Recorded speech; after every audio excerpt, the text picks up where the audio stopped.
Adjustment number 5,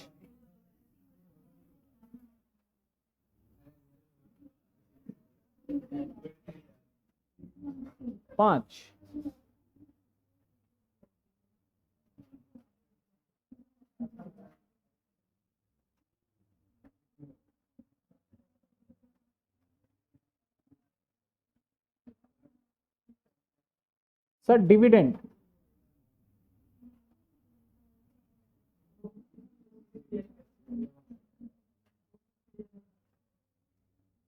dividend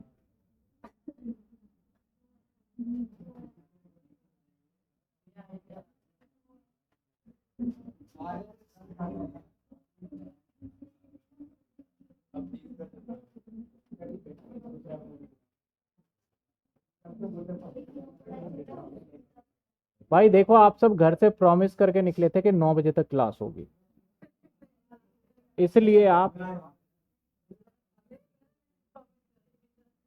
9 बजे तक बैठे।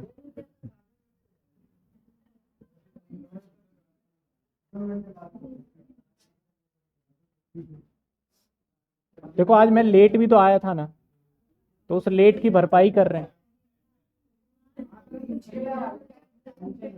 देखिए डिविडेंड, अब डिविडेंड मुद्दे की बात है, और डिविडेंड पे ढेर सारा कंफ्यूजन है। बहुत पहले ही ये चेंज हो चुका था। डिविडेंड कैसे बनता है, कैसे दिखाते हैं, क्यों दिखाते हैं, उसकी एक हम डिस्कशन कर लेते हैं, तब जाके हम डिविडेंड को यहाँ पे लिखेंगे। आइए डिविडेंड पे। थोड़ा सा मैं हर बार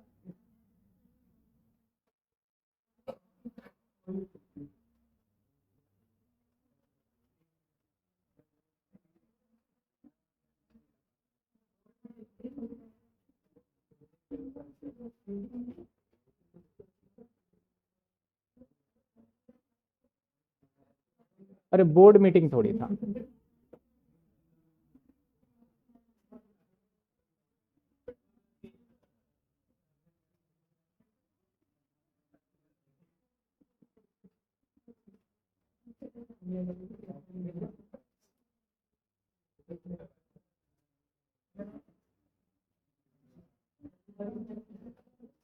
जर्नल मीटिंग,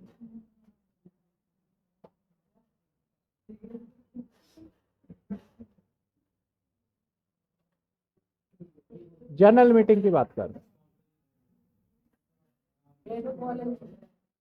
हाँ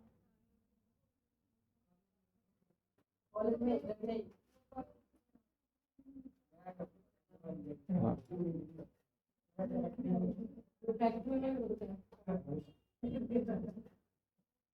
भाई देखो फैक्ट्री वैक्ट्री की तो कोई नहीं है इसमें बात।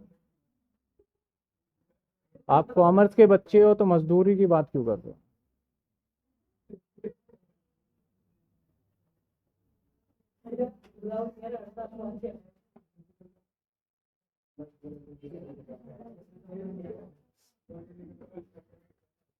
चलिए सर,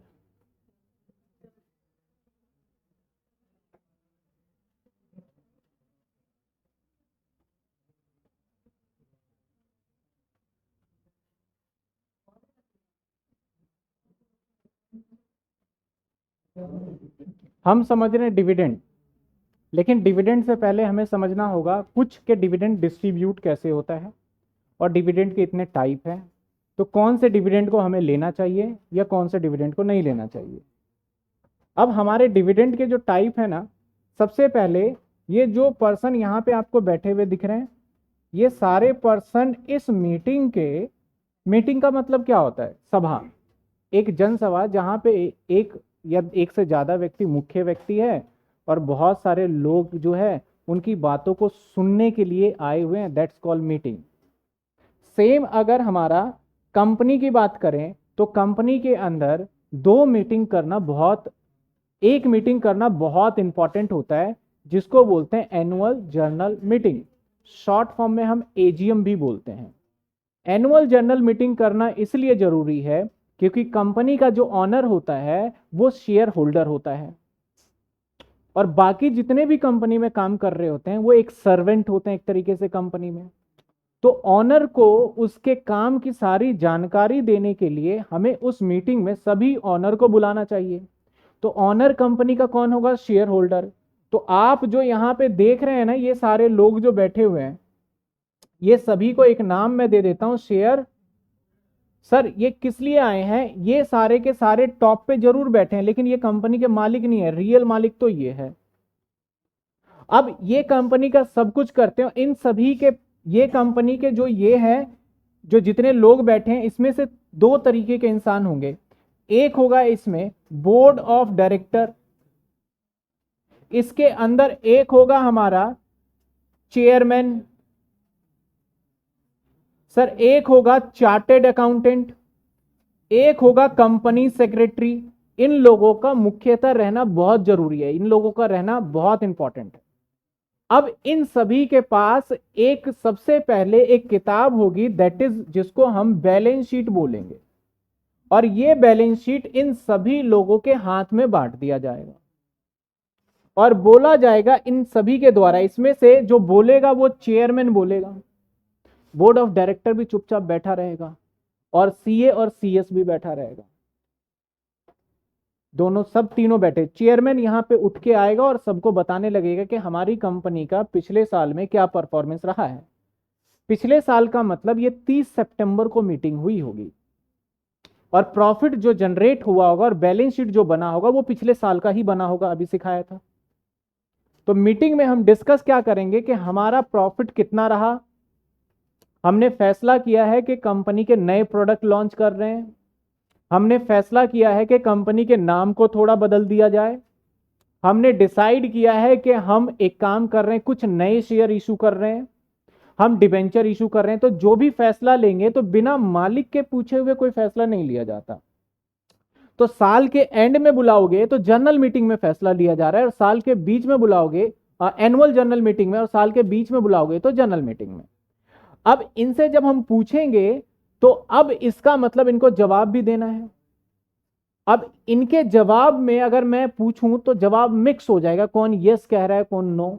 तो इनके जवाब दो तरीके से हम मांगते हैं, या तो बोलते हैं भैया या तो शो ऑफ हैंड के थ्रू आप मुझे अपना जवाब दीजिए, या बोलते हैं आप वोटिंग के थ्रू दीजिए आप। यानी शो ऑफ हैंड की बात करें तो आप सभी क्या करें, अपने अपने हैंड रेज कर दें। मैंने कहा कि मैं इस बार कंपनी को 20 लाख रुपए डिविडेंड देने जा रहा हूं, और सभी में बांट दिया जाएंगे। कितने लोग सहमत हैं? हाथ ऊपर करिए। तो इसमें से सभी लोग हाथ जितने ऊपर करेंगे, 51% जितनी भी यहां पे लोग हैं उसका 51% अगर एग्री हो जाता है तो 20 लाख का डिविडेंड दे दिया जाएगा। अगर 51% से ज्यादा बोलते हैं कि 20 लाख का डिविडेंड नहीं देना चाहिए तो इसका मतलब नहीं दिया जाएगा। इसको बोला जाता है रेजुलेशन पास करना, जो कि होता है हमारा ऑर्डिनरी रेजुलेशन। कंपनी के अंदर दो रेजुलेशन पास किए जाते हैं, एक किया जाता है स्टैच्यूटरी रेजुलेशन पास और एक किया जाता है ऑर्डिनरी रेजुलेशन पास। स्टैच्यूटरी रेजुलेशन पास करने के लिए 75% लोगों की मत सहमति होना जरूरी है। ऑर्डिनरी रेजुलेशन के लिए हमारा 51% का लोगों का वोटिंग होना जरूरी है। तो जो कंपनी में मुख्यतः वर्क होगा, मेन काम होगा, कंपनी का नाम बदलना बहुत बड़ी बात है, कंपनी का प्लेस बदलना बड़ी बात है, तो ऐसी चीजों के लिए हमें स्पेशल रेजोल्यूशन का सहारा लेना पड़ता है। और ऐसा काम जो कि हर बार होना तय है, जैसे बैलेंस शीट बांटना, डिविडेंड बांटना, ये ऑर्डिनरी बात है, तो इसके लिए क्या होगा? Ordinary resolution. आपके एग्जाम जो लॉ का पेपर है ना, उसके अंदर हॉट क्वेश्चन, फेवरेट क्वेश्चन रहता है कि भैया ऑर्डिनरी रेजोल्यूशन क्या होता है, या फिर आपका जब हम लॉ को भी पढ़ेंगे तब देखेंगे। तो अब इसके अंदर बात करते हैं, इनसे हम पूछेंगे तो दो ऑप्शन है। एक तो ये क्या कर सकते हैं, शो ऑफ हैंड, या वोटिंग बाय पोल कर सकते हैं। पोल का मतलब क्या है भैया, इनके पास, हर व्यक्ति के पास दो शेयर है तो उसको दो वोट करने का अधिकार है। और शो ऑफ हैंड में भैया सब बराबर एक समान, इसके पास 50,000 शेयर है और इसके पास एक शेयर है, तो 50,000 शेयर की भी उतनी ही औकात है जितनी एक शेयर वाले की है। और वोटिंग बाय पोल में 50,000 वालों की वैल्यू ज्यादा हो जाती है। तो ये वोटिंग बाय पोल होगा या शो ऑफ हैंड होगा, मीटिंग स्टार्ट होते टाइम पे बोल दिया जाता है, पहला जो मीटिंग होगा वो voting by show of hand ही होगा। जब शो ऑफ हैंड में एग्री हो जाते हैं और यहां पे सभी कुछ डिसएग्री हो जाए और चेयरमैन से बोल दे, शिकायत कर दे कि सर ये वोटिंग बाय आपने शो ऑफ हैंड कराया, मेरे पास 50,000 शेयर था, इसके पास 200 शेयर है और ये मेरी बराबरी का राइट ले रहा है, तो ये गलत है। तो चेयरमैन बोलता है हम मानते हैं आपकी बात, अगर 10% शेयर होल्डर, 10% वोटिंग राइट वाला पर्सन ये चीज कंप्लेन कर दे इस चेयरमैन को, तो चेयरमैन अपना डिसीजन बदल देता है और बोलता है चलो अब करेंगे हम वोटिंग बाय पोल। और उस वोटिंग बाय पोल को करने के बाद फिर फैसला लिया जाता है। ये तो है मीटिंग की बात। तो मीटिंग में हमारा मेन मुद्दा क्या है सर? डिविडेंड की बात। मेन मुद्दा डिविडेंड बोले तो इस डायरेक्टर ने बोला कि भैया हम जो है ना आपको डिविडेंड देना चाह रहे हैं, हमने 20 लाख रुपए का डिविडेंड, चेयरपर्सन ने बोला 20 लाख का डिविडेंड देना चाह रहे हैं, या बोलता है कि हम सोच रहे हैं, मेरा फैसला है, मैं आपसे सुझाव ले रहा हूं कि 20 लाख का डिविडेंड दे दिया जाए, तो ऐसे डिविडेंड को कहा जाता है आपका परपोज डिविडेंड।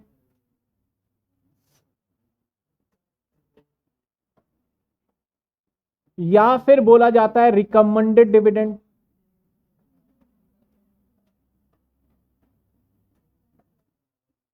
परपोज डिविडेंड या फिर रिकमेंडेड। अब बताइए, ये तो इसने बोला, इसकी बातों, ये सिर्फ प्रपोजल रख सकता है, लेकिन वो फाइनली अप्रूव्ड किसे करना है? इस जो शेयर होल्डर है। फाइनली अप्रूव्ड कौन करेंगे? ये बैठे हुए लोग। अगर इन सभी बैठे हुए लोग ने बोल दिया हां, तब तो डिविडेंड देगा, अगर बोल दिया नहीं तो डिविडेंड।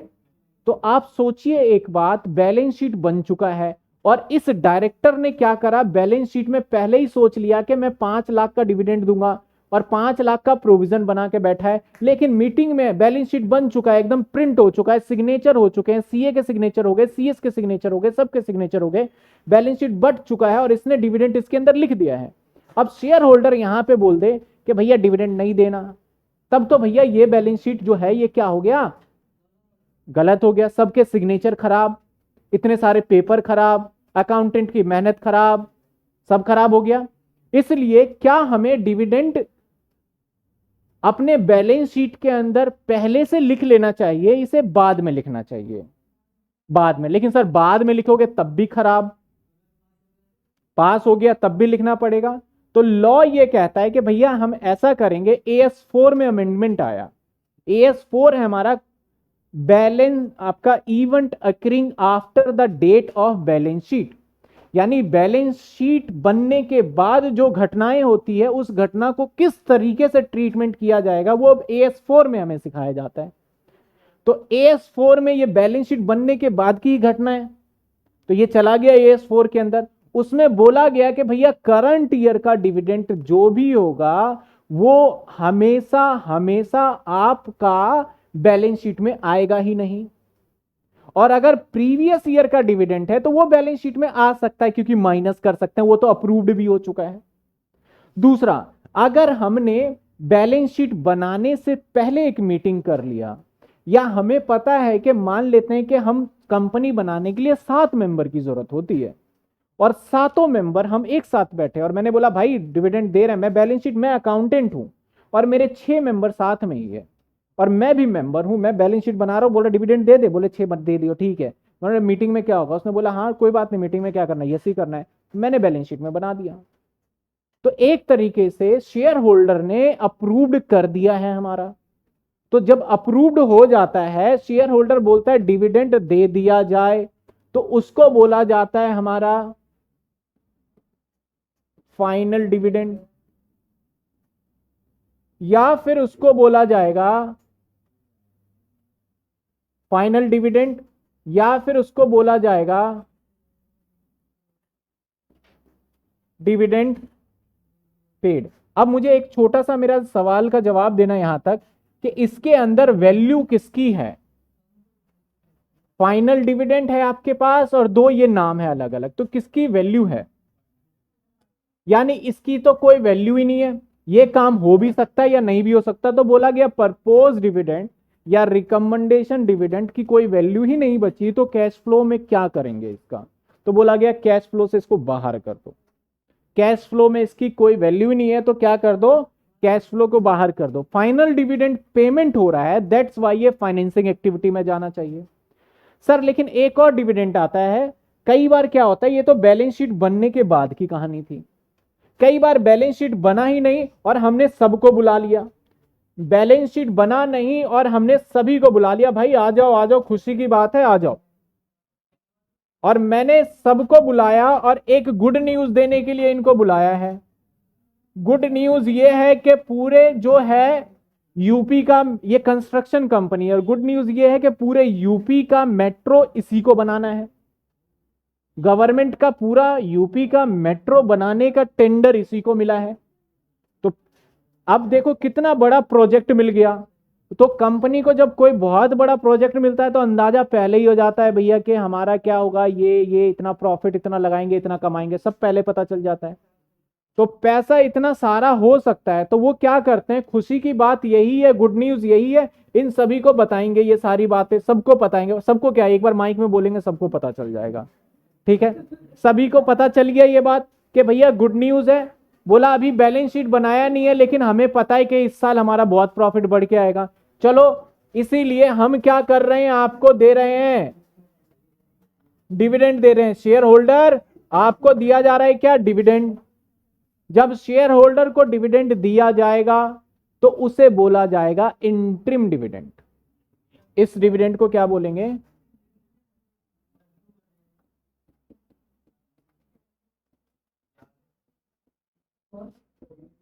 सर इंटरिम डिविडेंड बोला जाएगा। सर इंटरिम डिविडेंड क्या होता है, इंटरिम डिविडेंड वो डिविडेंड होता है जो बैलेंस शीट बनने से पहले, जो कि साल के बीच में दे दिया जाता है। तो सर ये इंटरिम डिविडेंड तो हमारा हमेशा पेड वाला ही होता है, तो क्या इंटरिम डिविडेंड हमारा कैश फ्लो स्टेटमेंट में आना चाहिए, बिल्कुल आना चाहिए, क्योंकि पहले ही पेड हो गया, बैलेंस शीट में तो आएगा ही आएगा ये। तो इंटरिम डिविडेंड हमेशा एंट्री किया जाएगा, परपोज डिविडेंड का कोई वैल्यू नहीं है, और रिकमेंडेशन डिविडेंड का भी कोई वैल्यू नहीं है, और फाइनल डिविडेंड या डिविडेंड पेड ऑपरेटिंग एक्टिविटी में ट्रीटमेंट होगा। लेकिन सर अगर परपोज डिविडेंड आपको 2 साल का दे दिया जाए, मान लो आपको परपोज डिविडेंड 2 साल का दे दिया जाए, 2010 का दे दिया जाए, 2011 का दे दिया जाए, ये 5 लाख और ये 6 लाख, तो जनरली हम एक अजम्पशन यहां पे चूज करते हैं कि 2011 में जो परपोज हुआ होगा वो तो बैलेंस शीट बनने के बाद हुआ होगा, लेकिन 2011 के अंदर आप पेमेंट करोगे पिछले वाले का, तो इसलिए हम क्या करते हैं, प्रीवियस ईयर वाले को कंसीडर करके हम ट्रीटमेंट में ले लेते हैं, कैश फ्लो स्टेटमेंट में करंट ईयर वाले को इग्नोर कर देते हैं और फुट नोट में डाल देते हैं it is a contingent liability, क्योंकि इसका फैसला अभी नहीं आया। तो जब 2 साल का परपोज डिविडेंड दिया जाए तो आपको पुराने वाला डिविडेंड एक्टिवेट हो जाता है, सिंपल सी बात है। तो अगर मैं यहां पे आपको बताऊं सर डिविडेंड की बात, तो या तो आपका हो सकता है यहां पे परपोज डिविडेंड, या तो क्या हो सकता है परपोज डिविडेंड। सर आप बताइए परपोज डिविडेंड बैलेंस शीट के अंदर होगा क्या, जवाब नहीं हो सकता। फाइनल डिविडेंड होता है प्रॉफिट एंड लॉस में से माइनस होता है, या हो सकता है फाइनल डिविडेंड, या हो सकता है आपका इंटरिम डिविडेंड, या हो सकता है इंटरिम डिविडेंड। तो सर अगर परपोज डिविडेंड हुआ तो यहां पे 2 केसेस आएंगे सर, परपोज डिविडेंड आए तो 2 केसेस आएंगे। परपोज डिविडेंड ऑलवेज गिवन होगा आपको एडजस्टमेंट में,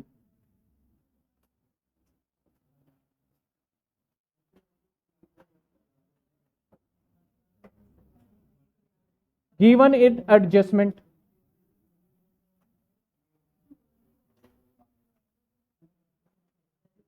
सर अगर एडजस्टमेंट में गिवन होगा तो 2 बातें,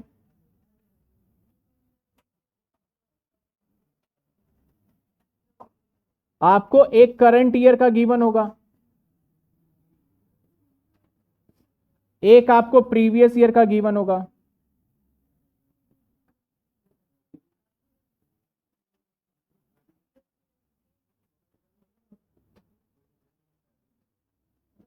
सर अगर हम बात करें करंट ईयर का, और हम बात करें प्रीवियस ईयर का, तो करंट ईयर का नो ट्रीटमेंट,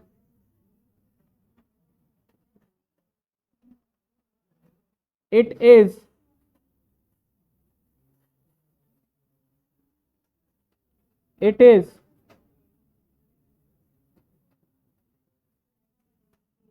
कॉन्टेंजेंट लाइबिलिटी। ये क्या है सर? ये कॉन्टेंजेंट लाइबिलिटी है सर। सर अगर आपको गिवन हो प्रीवियस ईयर का, क्या अगर गिवन हो प्रीवियस ईयर का, तो दो बातें ऐड हो जाएगा इन नेट प्रॉफिट,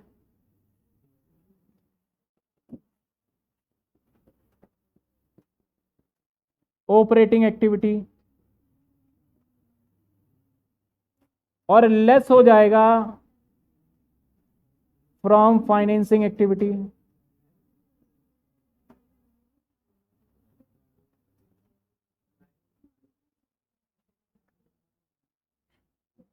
सर और लेस हो जाएगा फ्रॉम फाइनेंसिंग एक्टिविटी।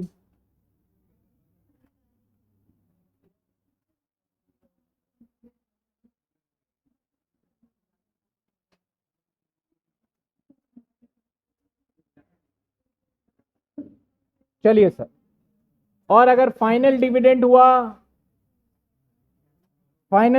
हुआ तो दो बातें। सर हर जगह दो बातें क्यों? ये भी एडजस्टमेंट में ही होगा।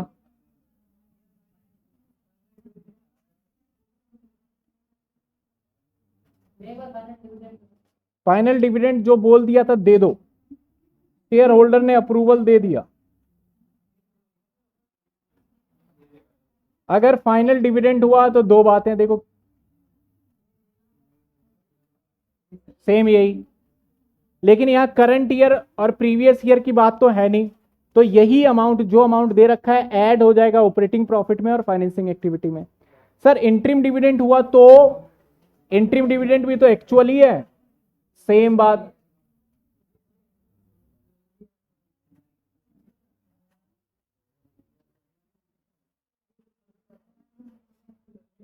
एडजस्टमेंट नंबर कौन सा था? ये 5, ठीक। यानी सर फाइनल डिविडेंड और इंटरिम डिविडेंड की हम बात करें तो फाइनल डिविडेंड सर और इंटरिम डिविडेंड का मतलब डिविडेंड दे दिया गया है, ऑपरेटिंग एक्टिविटी में ऐड कर दो और फाइनेंसिंग में लेस करो, कोई झंझट नहीं है। पर पोस्ट डिविडेंड में झंझट है कि प्रीवियस ईयर और करंट ईयर का चेक करना होगा। करंट ईयर वाले का कोई रोल नहीं होता, प्रीवियस ईयर वाले को ही ऐड करना है और प्रीवियस ईयर वाले को ही लेस करना है। ये जितने भी डिविडेंड की मैंने डिस्कशन की है ये सिर्फ इक्विटी डिविडेंड की बात है, अभी प्रेफरेंस डिविडेंड पे आएंगे हम। ये किसकी बात है? सिर्फ इक्विटी। इसमें बताइए कोई डाउट, फिर आगे चलें।